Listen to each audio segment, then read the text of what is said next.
Warriors, my friends, my extended family, I welcome you to another powerful episode of the Anxiety Guy podcast. I'm your host, Dennis Simsek. Thanks for taking some time out of your day to contribute to your progress, not only over anxiety, but towards becoming the greatest version of yourself, becoming your higher self. Warriors, this podcast episode is brought to you by the Health Anxiety Program. 12 Weeks to Freedom from Health Anxiety begins today at theanxietyguy.com. And my friends, in this podcast episode, I want to touch on the stages that we go through in our life, from my perspective, that contribute to becoming an I. I'm talking about I am, the way we present ourselves to the world, what we see when we look in the mirror, how we feel about things, our perceptions, everything, our core beliefs, the I. Often people ask me, Dennis, when did you know that you were really on the path towards healing? And my answer to that was when I started to distance myself from the I that I felt like I needed to be. And this does take a certain amount of courage because we grow up with the blueprints of who we are and what the world is like and how capable I am. And it's very, very important that you understand that if you live in a place, an internal place of doership, meaning you are forcing things, you are fighting for things, you are striving, and you are competing every single day with the world. If you live in doership, this journey will get tougher because your inner child will flex its might and it will keep you in a place of suffering. It's that ability for us to let go, to have the courage to let go towards a new perspective. A new way of perceiving something, someone, a past, a present, future, whatever it is. I use this word courage because it's necessary. I'm not talking about willing yourself from one place to another. I'm asking you to have faith in something that you truly don't understand at a cognitive level. So let's go through the stages a little bit to becoming an I. And let me tell you something. Stage number 3 and stage number 4. Wow. These are huge. So let's come into this with an open mind, a flexible way of seeing ourselves and how we've grown into this thing we've called anxiety. In stage 1, there are environments, relationships, levels of emotional intensity that we experience when we were younger, which, as I mentioned, create the blueprint for who I am, what I'm capable of, and how the world is in fact shaped. So in stage 1, there are the earlier experiences, right? The earlier experiences. Stage 2, we unconsciously grow these aspects from childhood into an identity, an I am, connected to personality traits. Without even knowing it, we strengthen these personality traits that are connected to the I without knowing it. That's why as we become adults, we find ourselves more and more in conflict with what we used to believe in. And this is only available for those people who are willing to go deeper and to investigate who they truly are at the deepest levels. So it does come down to a mindset to say, I am ready to find out who I truly am and what I'm truly capable of.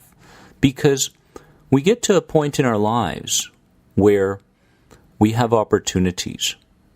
A lot of people call bad experiences bad, but the truth is, without those bad experiences, you wouldn't come face to face with the actual opportunity to change an aspect of yourself.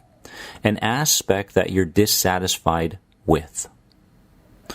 So in stage 2, we're starting to grow these earlier perceptions over who I am.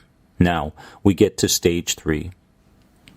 Unconsciously, symptoms, there's that word again, symptoms arise as protection from overstepping our boundaries outside of our comfort zones connected to the inner child's perceptions and beliefs. Now, you must understand this, my friends, okay? If you're writing stuff down, or if you're really good at taking mental notes, you must understand this stage deeply. Symptoms arise as protection from overstepping our boundaries that are outside of our comfort zones connected to what the inner child wants for us. Now, we mustn't look at this from the perspective of poor me, I have symptoms. We must look at this from the perspective of these symptoms truly in their deeply rootest forms, coming out as protective mechanisms just in case we overstep our boundaries, right? How powerful is this? Very, very powerful. Because why is it powerful? Because when you have a symptom from this podcast onwards, you don't recognize the symptom from a physical perspective anymore, because you've already gotten all those things checked out. As a health anxiety sufferer, you understand at a logical level that you are healthy. But now, you experience the symptom and you say, there's that protection again, right? Looking to keep me from overstepping my boundaries. Now, in my case, okay, the symptoms often had a lot to do with potentially projecting myself onto other people in a way that the inner child didn't approve of. And that means showing unconditional love. That means having a carefree and loose attitude when I was around people, because my inner child saw people as a threat. Why? Because I grew up as a professional athlete seeing all other people as potential threats. I didn't see them as human beings. I saw them as competitors, right? So I went through my entire life up to about the age of 32, right? 33 maybe, seeing people as threats. It doesn't matter if it was on the tennis court or not. And this was huge, right? So the symptoms arose and such. Now, we move to stage 4. This area, this stage 4 right here, is something that will take some brutal honesty from your perspective towards yourself and where you are right now. Consciously, we use thought, feeling, and bodily symptom to justify not doing something out of a fear of what the conclusion may be should we do it. Understand this. We use thought, we use feelings, we use our restrictions to keep ourselves from moving towards a place that is outside the boundaries of the inner child. Let me give you an example. A person has been working 30 years in a particular career choice, a job. He or she is tired of that same overdone, consistent way of feeling about the job. They are experts in that career choice, but they're ready to move on, right? At least a part of them is ready to move on. However, they use certain ideas to keep themselves from creating that business and tapping into their creativity, such as the idea of, I don't have the skill sets to do X. So there it is. I don't have the skill sets to do X. I've never done X. So there's this part of you, this intuitive, creative part of you that's yelling, saying, oh my God, can you please get us out of this job? Can you please get us out of this toxic environment with these people, please? Okay? The inner child loves staying in the job because the inner child loves familiarity and consistency, but then there's a part of you that wants to grow. not only grow out of the career, but grow as a person. This intuitive side of you, this creative side of you. But then there's the thought, I don't have the skill set. So what happens? You go back to familiarity, right? You go back to the consistent. Or there's an idea connected to, I don't know how my friends or family members are going to receive me. Should I quit this job and move towards these creative acts related to creating my own business? How will other people accept me? And then you build on that thought and say, well, they won't, right? They'll see me as different. They'll ridicule me. You had a successful job and career. It was so good. You know, you're going to hear all these things and you're going to feel down about yourself, right? And then you're going to feel even more inferior than you already feel. So you don't want that, so you go back to the job. You convince yourself through these ideas and these feelings that the road less traveled isn't for you, but it's for other people. You've got what you need. You're in your comfort zone. Nothing's really going bad or going great in your life. So the idea of risking all that for something else seems so daunting to you.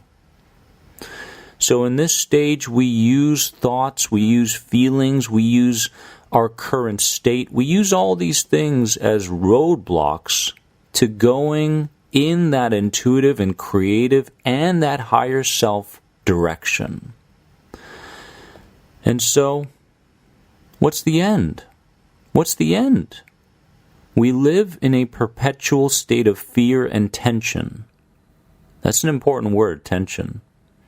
Staying within the comforts of our initial programming. Anything that brings up a feeling of vulnerability is perceived as bad. And we never allow ourselves to venture too far into something that makes us feel fearful. You know, there's this misconception in our world right now, right? This idea of if I fear it, I don't go towards it. If I feel vulnerable around it, I don't go towards it. Let me tell you when everything changed for me. When I felt the fear, I went directly to it. When I felt vulnerable in a situation or around people, I went directly to it. Let me tell you a symptom that I experienced for a very long time until it finally went away. I don't know if you're experiencing this. The symptom of bodily twitches. My arms were twitching like crazy. I was wondering to myself, what the heck is going on here? And of course, you go on Google and search engines these days, right? Nothing holistic, right? I have my own opinions on that. I will not share them in this episode. However, the doom and gloom got worse until I realized that there could be a thought-cause alignment going on here. There could be something deeper here, right? There could be an emotional component to these bodily twitches. So the more investigative research that I did, and the more I went deeper into this symptom, I realized that this could be very well connected to the fear of being watched. Think about that for a second. Twitches related to the fear of being watched. When I was being watched, or at least felt like I was being watched at a cafe, or I was walking on the street, I was always so tense and always checking in with myself. How do I look? Right? How am I walking? How am I breathing? Are other people accepting of me? Do they think I'm going to look weird right now? Oh God, that guy looked at me for 2 extra seconds. You know what this is called? Anxiety. Unnecessary tension. Most of us live in a state of chronic tension, which contributes a lot to disease and illness, right? So, the fear of being watched. You know what I did? I went to those same environments where there was a lot of people, and I did the complete opposite of what I would normally do for extended periods of time until I felt comfortable in that environment as my higher self. This is key. My higher self wanted to read books in front of people while people were walking in front of me and going, that's not the place to read books. You're supposed to read books in your bookstore. I said, I don't care. I'll read books on the sidewalk, sitting down on the pavement if I want to. It's not up to you. It's up to me. Right? I'm the creator of my life, not you. So I started to realize through this process that the most important and the only perspective that mattered about myself was my own. Nobody else's from the past or present. I distanced myself from other people's judgments because they had nothing to do with me and everything to do with their own dissatisfaction around themselves. This is powerful. So today we touched on some of the stages that we go through to become an I, a personality, an identity, right? I would recommend that you approach this podcast episode a little loosely in terms of, do I understand everything about it or not? Don't worry about that stuff. You're on a journey. You're supposed to understand everything you're supposed to understand right now and leave the rest to time. Have faith in the future, my friends. Have a little bit of trust in this journey, and I promise you, it'll come back tenfold. You don't need to understand everything about this journey now, and this is an important thing to remind yourself of. Because you are more than anxiety. So anytime anxiety wants to show its face again, you say, I see. This is the very thing that I'm working towards eliminating through becoming the greater version of me. And the greater version of me realizes that anything other than unconditional love is a lie. I love you. If you're enjoying this podcast episode, please take a moment and give it a positive rate and review. I would really appreciate it. And I'll see you at theanxietyguy.com. Bye-bye. The most powerful anxiety guidebooks on true anxiety recovery are now available on Amazon. Pick up Beyond Anxiety and F Coping, Start Healing, and supercharge your healing journey today. Also visit www.theanxietyguy.com to connect with Dennis and find the right online program for you. Remember, you are more than anxiety. See you in the next podcast episode.